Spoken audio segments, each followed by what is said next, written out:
In the shining halls of the Galactic Council, thousands of alien species sat in silence as a large hologram flickered to life. The screen showed Earth, our home, but not the Earth of spaceships or satellites.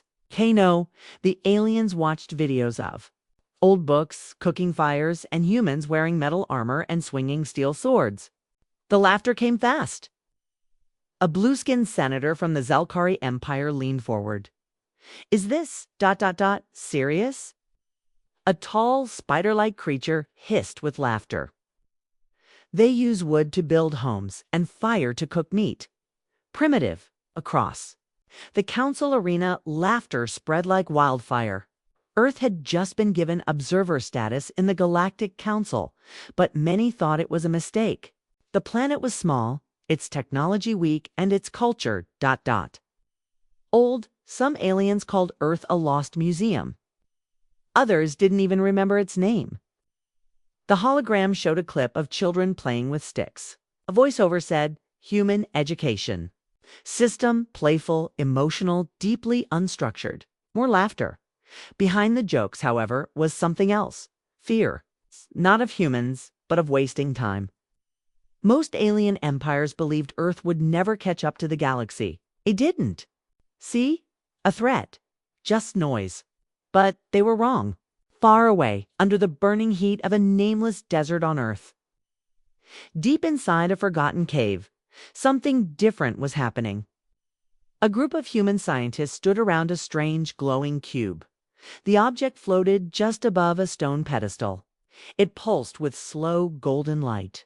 No one knew exactly where it had come from, only that it had been found 50 years ago in a crashed satellite near the edge of the solar system. For decades, humans kept it secret. They called it the Offering. It was not made of any known metal. It had no screen, no buttons. Yet, every time someone stood near it, they felt something. Emotion, memory, something deep, ancient, and powerful. Dr. Amina Farouk, the lead scientist, stared at it now. Sweat dripped from her forehead. Her voice shook as she whispered, "We are ready." Her assistant, Leo, checked the energy readings.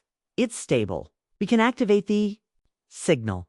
The cube had been silent for decades, but now, after years of study, the humans had found a way to speak through it, not with words, but with memory, experience, and truth. Not a weapon. Something more powerful. Dr. Farouk took a deep breath. She placed her hand near the cube, not touching it, just close enough. A low hum began to echo through the cave. The cube started spinning slowly. Then light exploded from it. A golden pulse shot up into the sky, passing through rock and dirt as if they weren't even there. It reached the clouds, then the stars. Somewhere far beyond Earth, in the Galactic Council's signal monitoring station, alarms began to ring. A green-skinned technician looked up at the energy readings in confusion. "Something's been activated ... from Earth." Its commander frowned. "It's not a weapon frequency, but it's strong. It's very strong." Back in the cave, Dr. Farouk stepped back as the cube returned to stillness. Leo looked at her, nervous. "What did we just do?" Dr. Farouk replied quietly, "We just told them we're not primitive." The screen at the Galactic Council suddenly went black. Every hologram disappeared. The laughter stopped. Then a new symbol appeared, glowing gold, shaped like a human eye. And then just 2 words, "We remember." No one in the council recognized the signal's structure. No one could trace its source. But every species, even the coldest. Machines felt something when they saw the symbol. Pain ... hope ... fire ... survival. Whispers filled the room. Was that from Earth? What did they send? It wasn't a joke. Back on Earth, the scientists stood in silence. The desert wind blew across the entrance of the cave. The offering was quiet now, but its message had been sent. Not to threaten, not to fight, but to remind the galaxy that humans were not backward. They were just waiting, waiting for the right time. waiting to give the galaxy something it had forgotten. End of part 1 next. Signal to the stars, where alien races start reacting, and one dares to touch the offering. Let me know if you want full part 2 next, voiceover script format for YouTube. Narration, video description, plus hashtags, plus thumbnail text across the galaxy. Strange readings began to appear. Space stations, communication arrays, and deep space satellites picked up an unknown energy signature. It had no origin, it had no language. But it made everyone feel something, and it came from Earth. The Galactic Council's communication towers were some of the most advanced in the universe. They could filter through 1,000 languages in seconds, identify solar flares, decode wormhole chatter, and monitor entire civilizations from light years away. But this signal confused them all. It wasn't a transmission. It wasn't a threat. It was an emotion broadcast into space. A calm technician with 4 arms and a smooth, scaled head turned toward her. Commanding officer in the Council orbital base. We've traced the energy pulse. It came from Sector 43's Sol system, planet Earth. The officer's tail flicked in irritation. Earth, the primitives. Are they playing with old nuclear tech again? No, sir, she said. This was clean energy. No radiation, but what? Everyone in the station felt something. The officer paused, I saw my mother's face. And I don't even have a mother. I'm a clone. Silence filled the room. Meanwhile, on Earth, Dr. Farouk stood inside the desert cave, staring at the Naudium offering. She didn't speak. No one did. Round her, her team was checking devices, recording the signal's pulse, watching screens. Leo finally broke the silence. They saw it, didn't they? Dr. Farouk nodded slowly. Yes. Now the question is, what will they do? Back in space, panic was building. At least 4 advanced species across the galaxy had picked up the same signal, and something strange was happening to their people. Soldiers wept in silence. Children painted pictures they had never seen before. A high priest of the Viren Empire screamed during meditation and collapsed. He later whispered, I saw a planet burning, but the people still stood. They still fought. The Galactic Council could no longer ignore it. A decision was made. They would send a diplomatic scout team to Earth. The arrival 3 days later. A long silver starship appeared in Earth's orbit. It didn't make noise. It didn't show weapons. It's just a glowing symbol of the Council. It's parked itself above the Middle Eastern desert, right above the old cave. Inside the ship, 3 alien diplomats prepared to make contact. Ambassador Vok of the insectoid vrecrace.com, logical, emotionally cold. Serena Thal, a glowing humanoid who could sense thoughts. And Unit 74, a machine being who had never felt emotion. They landed silently just outside the cave entrance. A team of human soldiers stood waiting, calm and silent. No weapons raised. Dr. Farouk stepped forward. You've come, Vok nodded. Your signal disturbed the Council. They came to investigate and understand. Dr. Farouk looked toward the cave. Then follow me. Inside the cave, the offering sat still, silent, and glowing gently. Vok approached it first. Strange design. No input, no controls. How does it function? It doesn't, said Dr. Farouk. It just remembers. Serena stared at it, her eyes glowing brighter. It's not a machine. It's alive. The machine Unit 74 scanned it and paused. This device is projecting emotional frequencies. It shouldn't exist. And yet, Dr. Farouk said quietly, it does. Serena stepped forward, drawn to the offering. May I? Dr. Farouk didn't stop her. Serena placed her fingers on the cube. The vision in one blink, Serena fell backward, eyes wide, heart racing. She saw Earth's history wars, fires, love, death, rebirth. The screams of people in trenches, the songs sung by mothers. The silence after loss, the joy of first flight. the pain of betrayal, the unity and rebuilding. It all rushed into her like a storm. She gasped, tears falling. They're not primitive.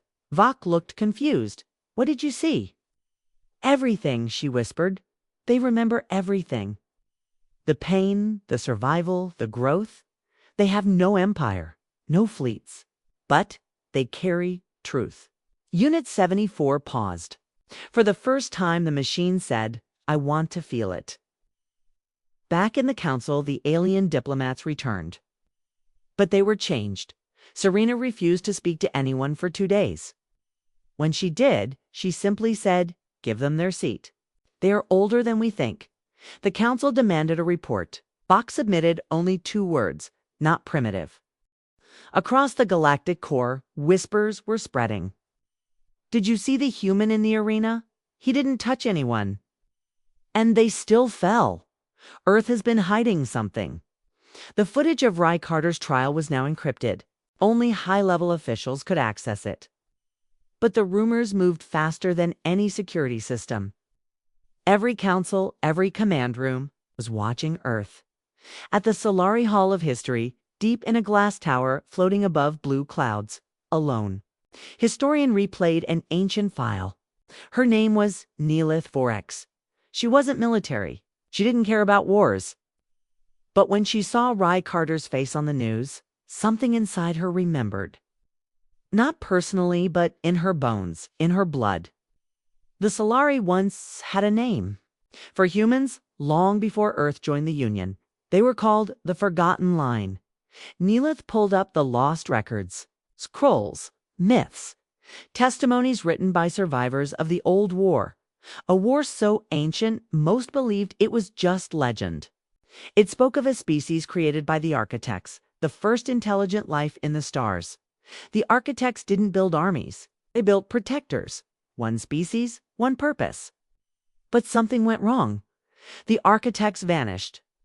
And their chosen protectors, they vanished too, or so everyone thought. Until now. Back on Galactic Station Theta, Commander Ava Rell received a private message from Earth.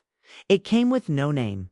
Just a code QS13 Delta, do not interfere with the subject. He is not under your control. He is under observation. She stared at the message. Then at Ry Carter, still sitting in the observation room, calm, quiet, unreadable. Who? Are you really? She whispered. Meanwhile, the Zarn military began preparing. They didn't believe in legends. They believed in threats. And if Earth had trained a human to collapse minds with a whisper, then that was a weapon, and weapons had to be contained. Or destroyed. On Earth, scientists from the Terran Union met in a sealed underground chamber. No cameras, no drones, no AI, just old humans. Very old. They weren't generals. They were the last members of something older than the government itself. The Quiet Sun Project. Dr. Miles. The oldest among them placed a photo on the table. A black and white picture of a boy, young, barefoot, eyes glowing faintly. Is it happening again? Someone asked. Dr. Miles nodded slowly. He passed the arena trial. A younger woman gasped. Then he's ready. No, Miles replied. He's waking up. There's a difference. Elsewhere on a mining colony at the edge of the Void Belt, something strange happened. A Gravewind warlord ordered a test. His soldiers captured a human worker, just a farmer. From Earth, they mocked him, beat him. Then they tried to make him fight. But when the warlord raised his blade, the human said quietly, "You don't want to do that?" The warlord froze, then turned the blade on himself. The Gravewind began to panic. It's not just one. There are others. Back at the Galactic Academy, Dr. Velness examined new data from Ry's DNA scan. She ran the scan 5 times. It made no sense. This gene sequence isn't human. Or maybe it's older than human. It reacts to stress, fear, injustice. She zoomed in closer. The genes formed patterns, like writing. A code. And it translated into one phrase. In silence, we rise. Commander Rel called for a private council. Sillery Zarn Thul, Chevron. She placed a simple question on the table. Has Earth been hiding a living weapon? The room buzzed with fear and pride. Some wanted to ban humans from combat trials. Others wanted to clone Rai. A few wanted him eliminated. But the Solari ambassador stood up and spoke clearly. You don't understand. You're asking the wrong question. Don't ask what he is. Ask why now. Why is he waking up now? Cliffhanger ending in deep space. A hidden fleet powered up for the first time in 10,000 years. Massive ships. No flags, no language. Only a symbol. A sun crossed by silence. One ship sent a message toward Earth. The line has returned.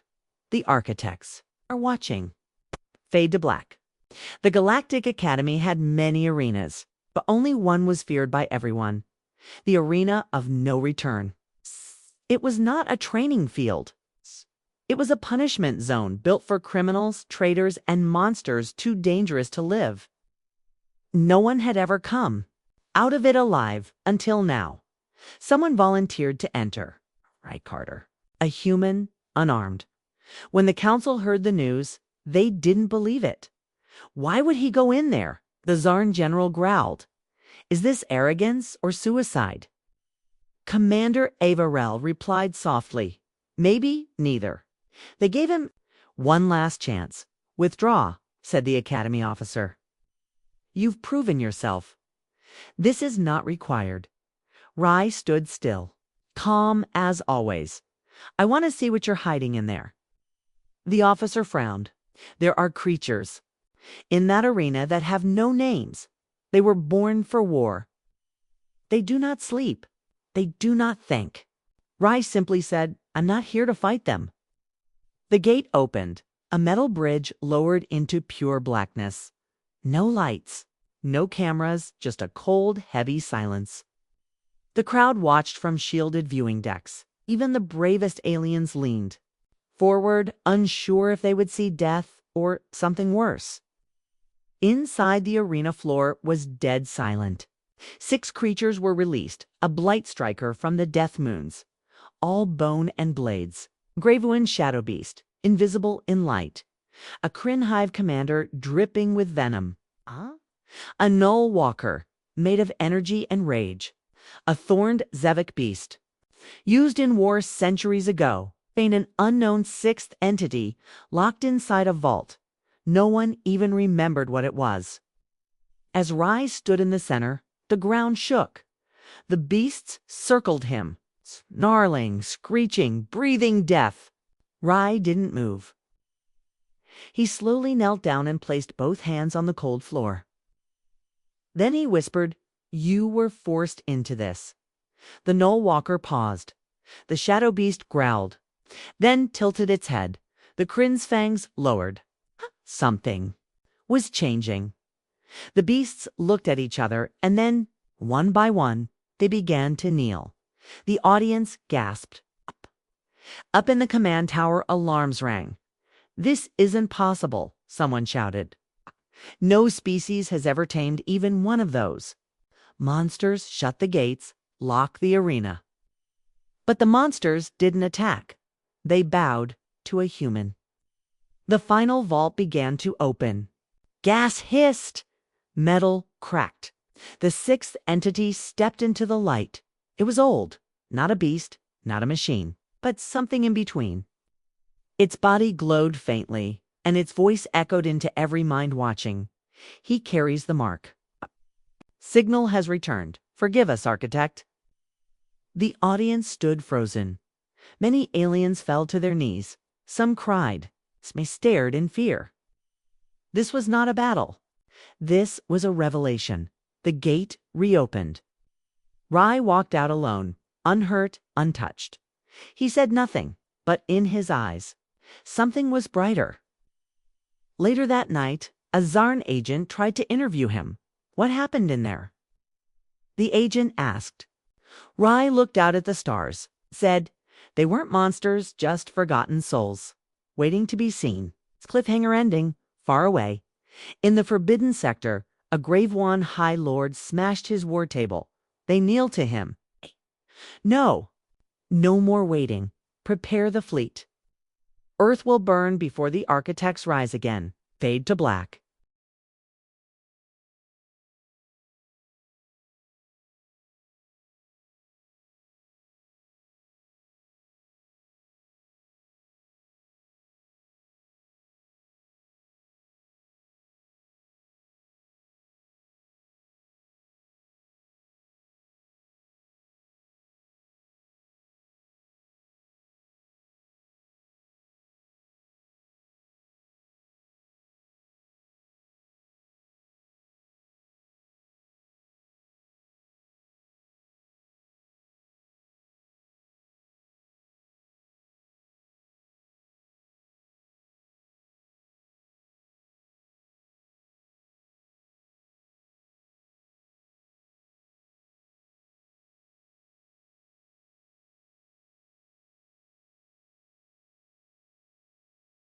The stars were changing. Sensors across a dozen systems detected unknown signals. Dead satellites reactivated. Old architect ruins began to glow. And in every corner of the galaxy, people whispered one name, Rye Carter. In the Galactic Medical Institute, Dr. Wellness reviewed Rye's DNA again. Her hands were shaking. "This is not evolution," she said. "It's design." The computer kept flashing the same alert. Unclassified genetic sequences detected some genes responded to light, some to sound, but others responded to thought. Thought itself triggered dormant pathways, as if something inside Rye had been waiting to wake up. Rye's blood sample was compared to thousands of humans. Only one match came close. A preserved skeleton found under the sands of Earth's Sahara Desert, dated over 120,000 years old. The genes matched by 97%. "This means Rye's abilities aren't new," Wellness whispered. "They're ancient." Elsewhere, in a Terran Union black site, Commander Averell confronted an old friend, Dr. Hadrian Locke, former director of Project Quiet Sun. "Tell me what he is," she demanded. Locke didn't blink. He sat back in his chair and said, "He's not a weapon. He's a message." Rel frowned. "To who?" "To all of us," Locke said. "The architects knew we'd forget who we were, so they left us something that couldn't be erased. Not in stone, not in data, but in the blood." Back at the Galactic Academy, an emergency broadcast interrupted training. A massive Gravoon fleet had entered Union space. Didn't speak. They didn't explain. They came with fire. Cities on the Solari moon were destroyed. Thul colonies burned. And on a small border world, humans were captured. But this time, things didn't go as planned. One Gravewind general ordered a human child to kneel.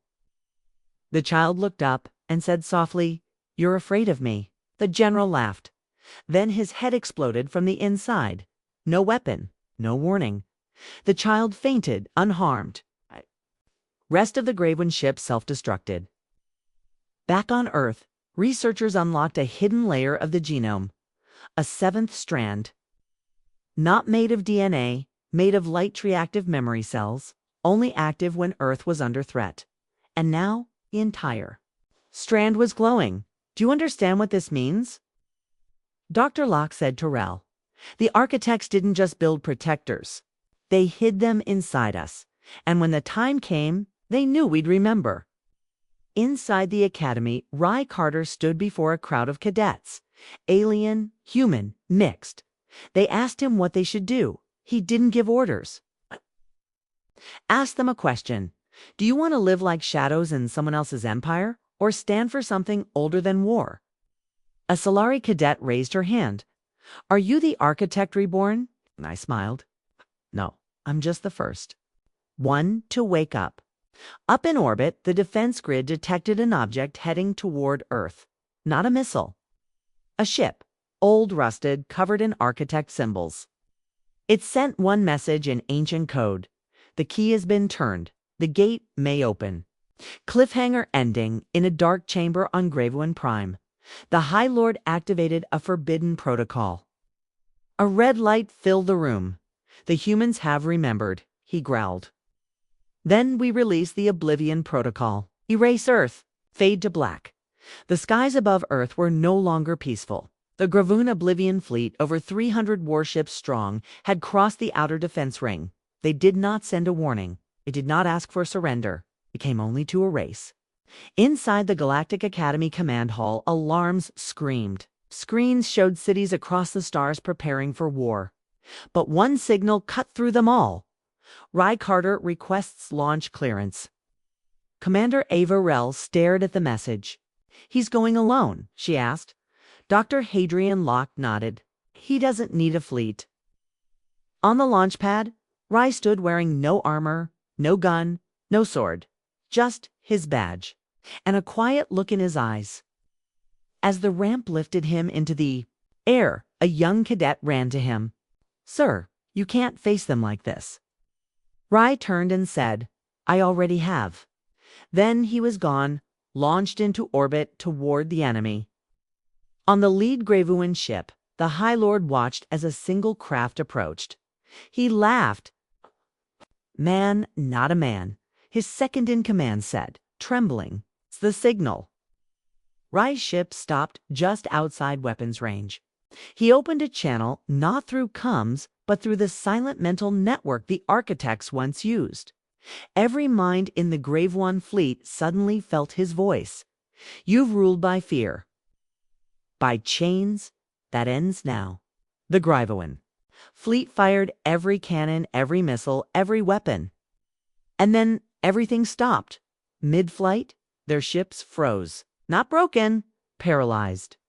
One Gravoon warrior tried to move. His fingers wouldn't listen. Another screamed, but no sound came out. Their minds were not being controlled. They were being shown something. In their minds, they saw Earth, not as it was, but as it could have been. Not weak, not broken, but sleeping. A light buried under noise and war. And now that light had awakened. It wasn't violent. It wasn't cruel. It was pure will. On the bridge of the Gravoon flagship, the High Lord fell to his knees. He saw the image of the architects, ancient, tall, glowing beings, and standing in front of them was a human, a protector. The last line.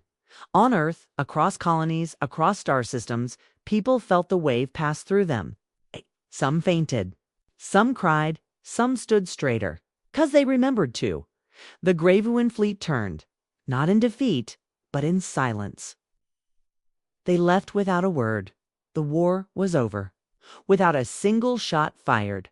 Rye Carter returned to the academy. No applause. No music. Just a quiet hallway of students, officers, and aliens standing to the side, watching him pass. He stopped once and said, We didn't win a war today.